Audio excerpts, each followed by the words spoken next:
Ibrani pasal 3. Yesus lebih tinggi dari Musa.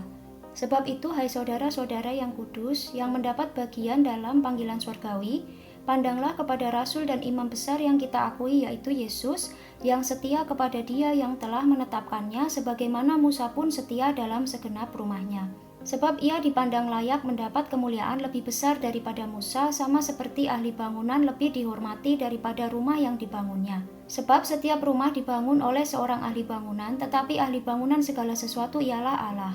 Dan Musa memang setia dalam segenap rumah Allah sebagai pelayan untuk memberi kesaksian tentang apa yang akan diberitakan kemudian, tetapi Kristus setia sebagai anak yang mengepalai rumahnya.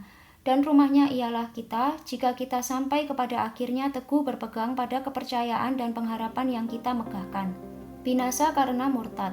Sebab itu, seperti yang dikatakan Roh Kudus, pada hari ini, jika kamu mendengar suaranya, janganlah keraskan hatimu seperti dalam kegeraman pada waktu pencobaan di padang gurun, di mana nenek moyangmu mencobai aku dengan jalan menguji aku, sekalipun mereka melihat perbuatan-perbuatanku 40 tahun lamanya.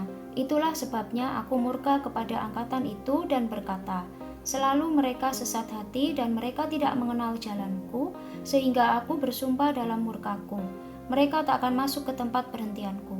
Waspadalah, hai saudara-saudara, supaya di antara kamu jangan terdapat seorang yang hatinya jahat dan yang tidak percaya oleh karena ia murtad dari Allah yang hidup.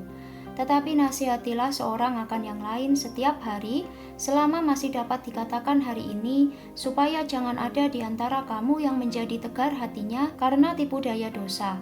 Karena kita telah beroleh bagian di dalam Kristus, asal saja kita teguh berpegang sampai kepada akhirnya pada keyakinan iman kita yang semula.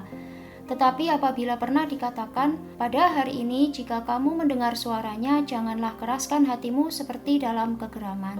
Siapakah mereka yang membangkitkan amarah Allah, sekalipun mereka mendengar suaranya? Bukankah mereka semua yang keluar dari Mesir di bawah pimpinan Musa?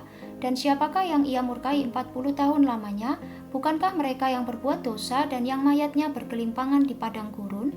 Dan siapakah yang telah ia sumpahi bahwa mereka tak akan masuk ke tempat perhentiannya? Bukankah mereka yang tidak taat? Demikianlah kita lihat bahwa mereka tidak dapat masuk oleh karena ketidakpercayaan mereka.